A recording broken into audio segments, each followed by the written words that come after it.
How did a land without great rivers, without vast oceans, without abundant resources become the spiritual heart of half the world? This is the story of Israel and Palestine, two peoples, two lands bound by faith, scarred by history, and still full of life. It's a place where the past breathes in every stone, where prayers echo across generations, and where hope refuses to die.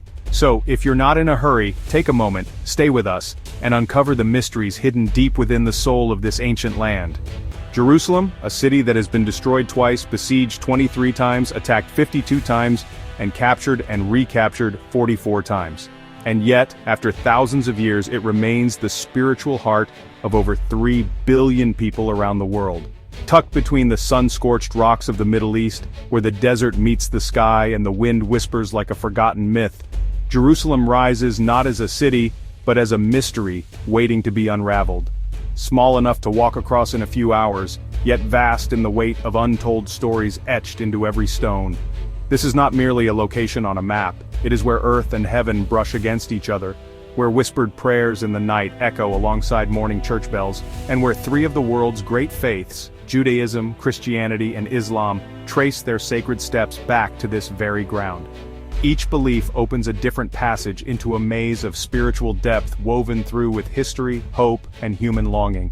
And somehow, through centuries of conflict, walls torn down and rebuilt, Jerusalem still stands, not just with stone and mortar, but with unshaken spirit. It endures in the quiet glow of devotion, in the tears of pilgrims who touch its ancient walls for the first time as if brushing against something beyond logic, beyond time. The old city of Jerusalem today is divided into 4 distinct quarters, yet they are intertwined like blood vessels flowing through a single sacred heart. For the Jewish people, Jerusalem is the place where King Solomon built the first temple, believed to be the earthly dwelling of God among humankind. That temple was destroyed by the Babylonians around the year 586 before the Common Era, and all that remains today is a portion of the Western Wall. Yet that very wall, known as the Wailing Wall, has become an eternal symbol of Jewish resilience and faith. A place where prayers are whispered, tears are shed, and hopes are tucked between the stones like letters to the heavens. For Christians, Jerusalem is a place of pilgrimage, constantly alive with the footsteps of the faithful. It is where Jesus Christ spent his final moments on earth, where he carried his cross to Golgotha, was crucified, and where the empty tomb is believed to mark his resurrection. All of these sacred events are remembered in the Church of the Holy Sepulchre. Millions of pilgrims from across the globe come to bow before the stone of anointing where his body was prepared for burial, a deeply spiritual moment that seems to still the air inside the church. Throughout Jerusalem, every stone seems to bear the imprint of Jesus' footsteps. After the Last Supper, he went to the Garden of Gethsemane to pray in solitude before being arrested and brought before religious and Roman authorities. The next morning he carried his cross along the narrow Via Dolorosa, the way of sorrows to Golgotha, where he was crucified in an act of sacrifice for humanity's salvation. 3 days later, according to Christian belief, he rose from the dead, a triumph of life over death and the very foundation of Christian faith. That is why every street corner, every dome, and every worn step in Jerusalem is not just a historical trace, but a place overflowing with faith and longing, drawing millions in quiet reverence and reflection. The Muslim quarter, the largest of the 4, radiates vibrant life with bustling bazaars, ancient mosques, and the call to prayer echoing from tall minarets. For Muslims, Jerusalem is the starting point of one of the most miraculous journeys in the Quran, the Isra and Miraj. According to tradition, it was from a sacred rock on the Temple Mount that the Prophet Muhammad was carried by an angel into the heavens to meet with God. To honor this moment, Muslims built the Dome of the Rock. Its radiant golden dome is visible from nearly every corner of the old city, standing like a beacon of eternal faith. And then there is the Armenian quarter, small, quiet, yet remarkably enduring. Tucked behind old stone walls and ancient monasteries, the Armenian community is like a low, steady note in the vibrant symphony of this sacred city. They do not seek attention or acclaim, yet they faithfully preserve their language, rituals, and ancestral faith. A quiet flame that has continued to burn through the winds of time. In a city shaped by countless cultures and voices, the Armenian quarter remains a testament to unwavering loyalty to one's roots. As if every stone here knows the stories of those who never shouted but steadfastly lived by their own truth.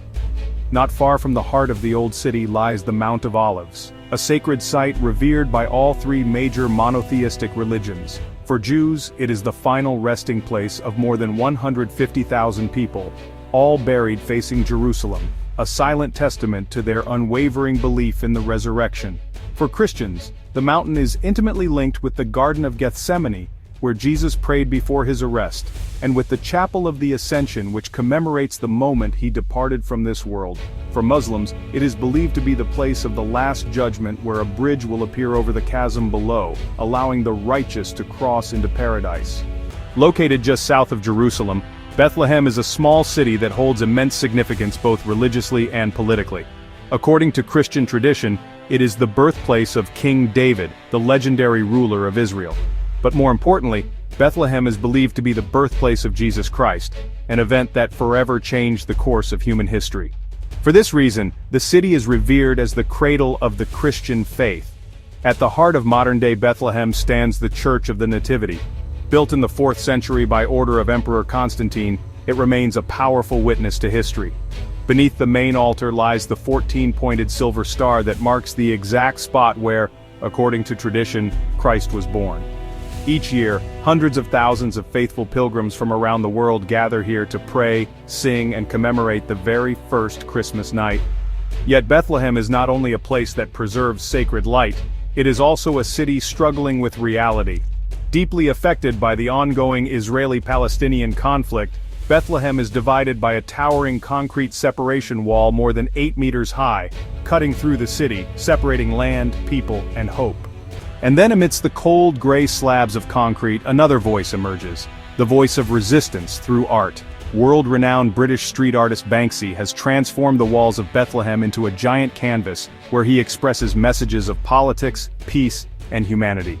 Works such as Flower Thrower, Girl Frisking Soldier, and Dove with Bulletproof Vest have made the world stop and listen. More than just art, they are a reminder that even in times of war, people can still dream of freedom and use beauty to confront brutality. Amid the ancient legends of the Holy Land, the Ark of the Covenant, also known as the Chest of God, stands as one of the most sacred and mysterious religious symbols in human history.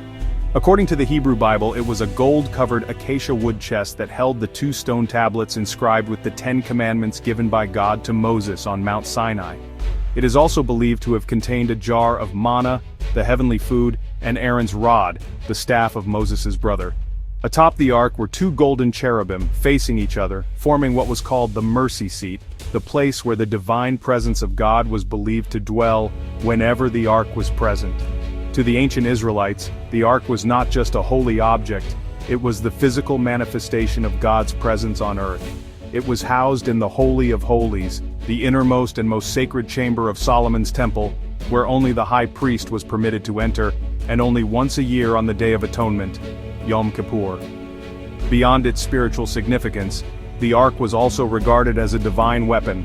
In many battles when the ark was carried into the field, the Israelite army believed they were under God's protection, and often they were victorious. Yet the greatest mystery surrounding the ark lies in its sudden disappearance. After the first temple was destroyed by the Babylonians in 586 BCE, the ark vanished from recorded history. There is no definitive account of whether it was hidden, destroyed, or taken elsewhere. And to this day it remains one of the most enduring unsolved mysteries in both religion and archaeology.